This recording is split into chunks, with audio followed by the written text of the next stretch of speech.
Et si William avait nommé sa fille Diana? La réponse surprend tout le monde. Le 2 mai 2015, la famille royale britannique a accueilli avec joie un nouveau membre, la princesse Charlotte Elizabeth Diana. Elle est la première fille du prince William et de la princesse Kate, ainsi que l'arrière-petite-fille de la défunte reine Elisabeth II. Dès que son nom a été annoncé, l'opinion publique internationale s'est vivement intéressée à la signification derrière ce choix. Le nom complet de la princesse Charlotte, Charlotte Elizabeth Diana, est bien plus qu'une simple combinaison de prénoms. Il s'agit d'un hommage réfléchi à plusieurs figures importantes de la famille royale britannique.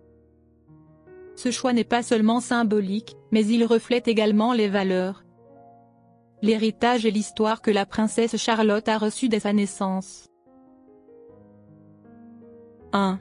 Charlotte, un prénom empreint d'histoire royale. Le prénom Charlotte est la version féminine de Charles, un hommage au roi Charles III, père du prince William. Dans la famille royale britannique, le prénom Charlotte a déjà été porté à plusieurs reprises et est apprécié pour son élégance, sa noblesse et sa modernité. Ainsi, choisir Charlotte comme premier prénom ne rend pas seulement hommage au roi Charles III, mais établit également un lien avec d'autres figures féminines influentes de l'histoire royale. 2.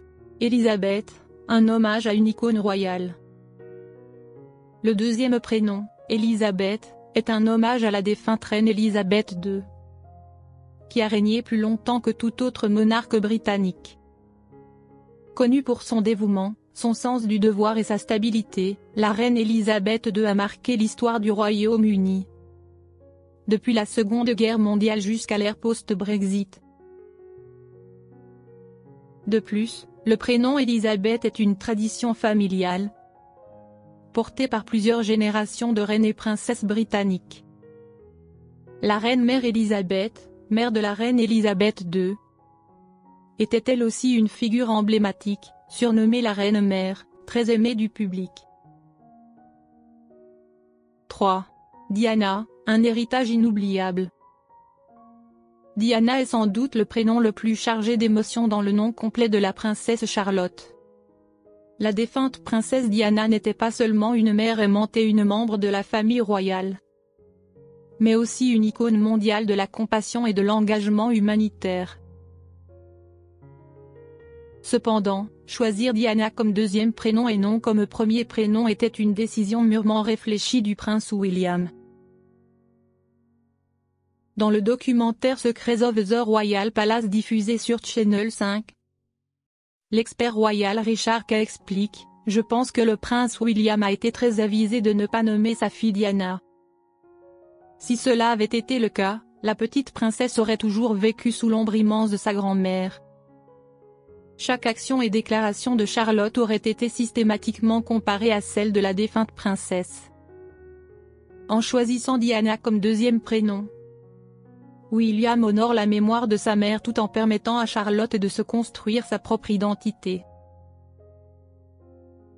En effet, le prince William a dû faire face à une pression considérable après la mort tragique de sa mère en 1997. Âgé de seulement 15 ans à l'époque, il a traversé une épreuve douloureuse. Et le souvenir de la princesse Diana a profondément marqué son existence. Emily Andrews, éditrice royale du Mirror, souligne: « Le prince William a souvent évoqué la perte de sa mère et son impact sur lui. Il pense à elle presque tous les jours et souhaite garder son souvenir vivant. » Ainsi, en attribuant Diana comme deuxième prénom à Charlotte, William rend hommage à sa mère tout en évitant que sa fille ne subisse la pression et les attentes écrasantes qu'un prénom aussi emblématique aurait pu engendrer. Contrairement au choix réfléchi du prince William et de la princesse Kate pour le prénom de Charlotte Elizabeth Diana, le prince Harry et Meghan Markle ont suscité la controverse en nommant leur fille Lilibet Diana Mountbatten Windsor, la princesse Lilibet de Sussex. Cette décision n'a pas seulement suscité des opinions divergentes dans le public, mais a également provoqué des remous au sein même de la famille royale britannique. Lilibet était le surnom affectueux utilisé par la famille de la défunte reine Elisabeth II depuis son enfance. Ce surnom est né de la prononciation imparfaite de son propre prénom lorsqu'elle était petite et est devenu une manière tendre dont ses parents, sa sœur Margaret et son mari, le prince Philippe, l'appelaient. Plus particulièrement, le prince Philippe a toujours utilisé ce surnom pour désigner son épouse, ce qui en faisait une part précieuse de son héritage personnel. Théoriquement, le choix de Lilibet par Harry et Meghan pouvait être perçu comme un hommage à la reine Elisabeth II.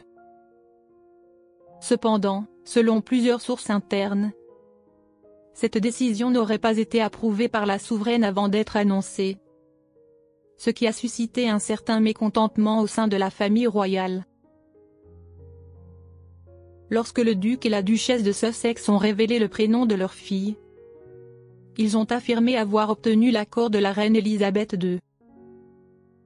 Selon eux, il s'agissait d'une manière de lui rendre hommage. Cependant, le journaliste royal Robert Hardman a plus tard révélé, dans son livre Queen of Our Time, que cette information était inexacte. Il affirme que la reine aurait été plus en colère que jamais en découvrant que Harry et Meghan avaient choisi ce prénom sans son consentement préalable. Selon Hardman, l'utilisation de ce surnom intime pour un nouveau membre de la famille royale, sans consultation ni accord officiel, aurait été perçue comme une atteinte à sa vie privée et une entorse aux traditions royales. Certains experts royaux, notamment d'anciens secrétaires de presse de la reine Elisabeth II, ont également souligné que, bien que la souveraine ait pu faire preuve de courtoisie en recevant la nouvelle, elle ne l'aurait jamais totalement approuvée. Cela a alimenté les spéculations sur les véritables motivations de Harry et Meghan dans ce choix. En outre, certains observateurs de la famille royale estiment que nommer leur fille Lilibet était une tentative de maintenir un lien avec la monarchie britannique, alors même que le couple avait officiellement renoncé à ses fonctions royales. Ce prénom aurait ainsi permis à la princesse Lilibet de conserver un élément de son identité royale, malgré le fait qu'elle grandisse aux États-Unis. Outre Lilibet, le prénom Diana a également été choisi dans le nom complet de la princesse Lilibet, en hommage à la défunte princesse Diana, mère du prince Harry. Nul ne doute que Harry vouait un amour et une admiration incommensurables à sa mère. À plusieurs reprises, il a exprimé sa douleur face à sa disparition tragique et son désir de perpétuer son héritage. Cependant, certains spécialistes estiment que le fait de choisir Diana comme deuxième prénom, plutôt que comme prénom principal, relevait d'une certaine prudence. Si la petite princesse avait porté Diana comme premier prénom, elle aurait pu être confrontée à une pression médiatique constante, similaire à celle qu'a connue la princesse Diana elle-même. Cette approche diffère de celle du prince William lorsqu'il a attribué Diana comme deuxième prénom à la princesse Charlotte. Tandis que William a soigneusement pris en compte la nécessité de protéger sa fille de l'attention excessive du public, la décision de Harry semble avoir été davantage guidée par des considérations personnelles et émotionnelles. Le choix des prénoms de la princesse Charlotte et de la princesse Lilibet illustre ainsi deux approches distinctes adoptées par les deux frères. Alors que William et Kate ont privilégié un hommage équilibré et réfléchi, Harry et Meghan ont opté pour un choix plus controversé. Un prénom n'est pas simplement un mot, mais un symbole porteur de tradition, de culture et de respect envers les générations précédentes. Avec Charlotte Elisabeth Diana, le prénom de la petite princesse reflète un mélange subtil entre